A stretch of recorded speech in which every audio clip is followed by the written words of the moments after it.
Hi everybody, welcome to Chowder TV. Today we're going to be making clam chowder. Go figure. We're here in the chowder layer. We're going to be making a very light New England brothy clam chowder, not heavy and creamy like you might find in restaurants. This happens to be my grandfather's recipe. That's Pup from Cape Cod.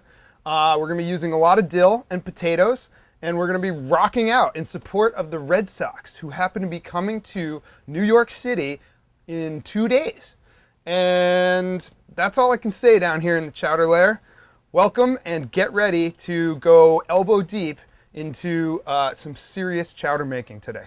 Hwah! Welcome to the underground chowder layer. I'm going to run through our ingredients really quick.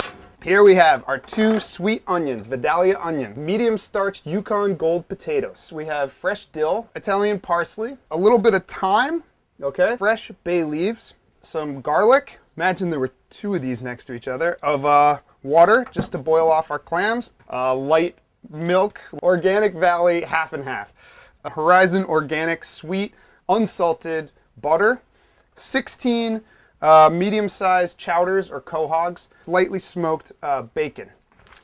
And that's everything that we need for this New England clam chowder. The quahogs just need to be washed off lightly. Definitely don't soak them in water. Do not soak them in fresh water because it will kill the flavor.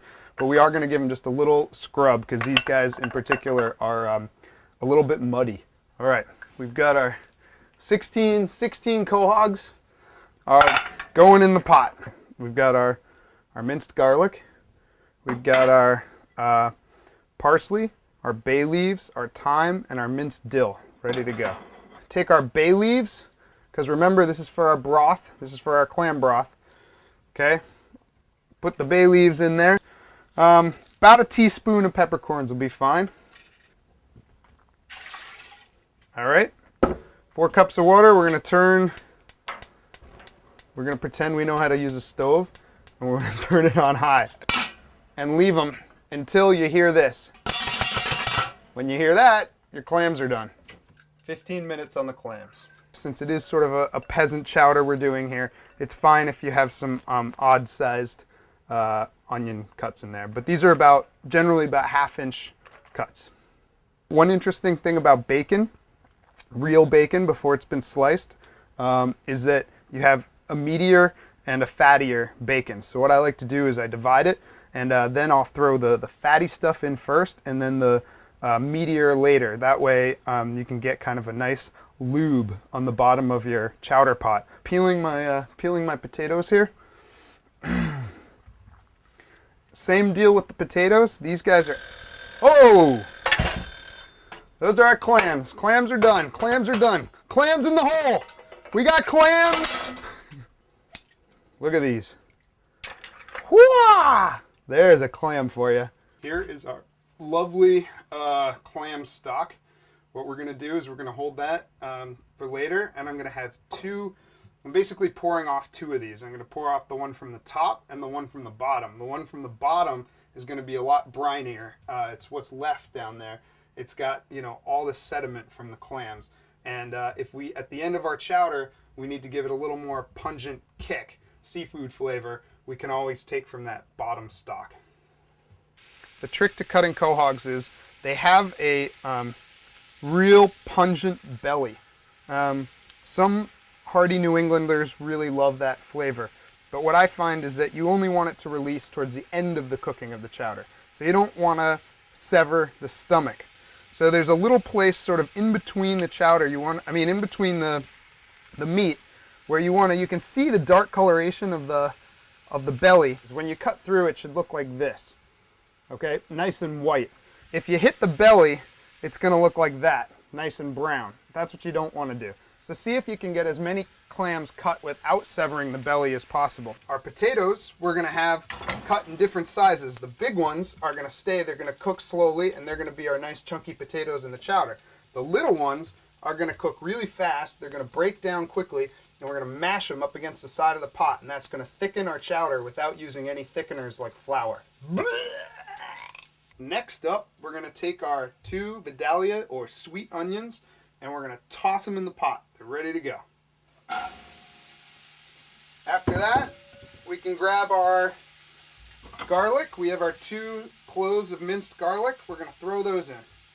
Again, that's going into the nice oily bottom of the pot, so you're not going to get any burning because of your bacon bits in there. Next, I'm going to take our 1½ teaspoons of fresh thyme, and I'm going to throw that in. Okay? Hold off on the dill because dill doesn't cook very well, and hold off on the parsley too. Pull out your trusty chowder spoon and stir like a... Okay, we're going to do about 5 minutes on the onions, the thyme, and the garlic. Look at that.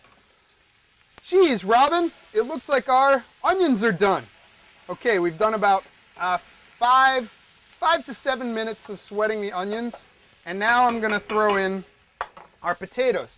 A lot of people don't know that you can brown potatoes because the onions have gone in there. We have a nice bottom, nice liquidy bottom to our pot. It's fine to throw the potatoes in now and do another, like, say 5 minutes on the potatoes just to brown those as well. And they'll even release a little bit of flavor. We're really just softening them up before we go and boil. So about 5 minutes with the potatoes in there. At this point, I'm going to take our 2 cups of clam broth and I'm going to put it in over our potatoes and our onions. Now you're going to bring that to a high heat, hot flame, and cover it. Throw the cover on and let those boil feverishly for about 10 minutes.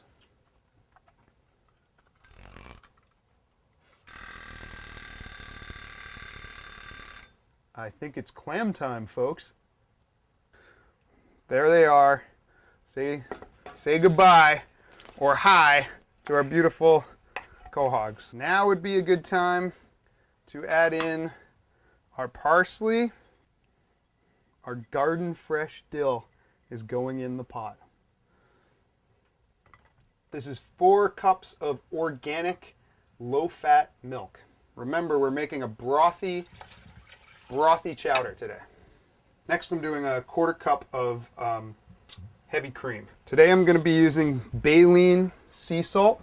This is from the Baleen Sea Salt Company. They do a really nice job with the granular sea salt. One of my favorite products is Old Bay seasoning. With the Old Bay, you really just need a little, just a tiny little pop. How about 4 pops of Old Bay seasoning? Okay, that's gonna, for a lot of people, that's sort of a nostalgic taste. So I really like to do that. Sometimes I just do it as a garnish on top of the chowder. I do a little pat of butter and a little pop of Old Bay on top. This chowder is cooked to perfection. Yum. Tastes like a New England winter stormy day. All right, at this point, we're going to transfer our chowder. We're going to cool it. We're going to put it in some nice big surface area Tupperware containers and throw them into the freezer for even just like 30 minutes. We'll bring that chowder down real quick. Don't leave it in the freezer. Throw it in your refrigerator as soon as it's cooled down. After that, you can reheat, serve up your chowder in margarita glasses, perhaps.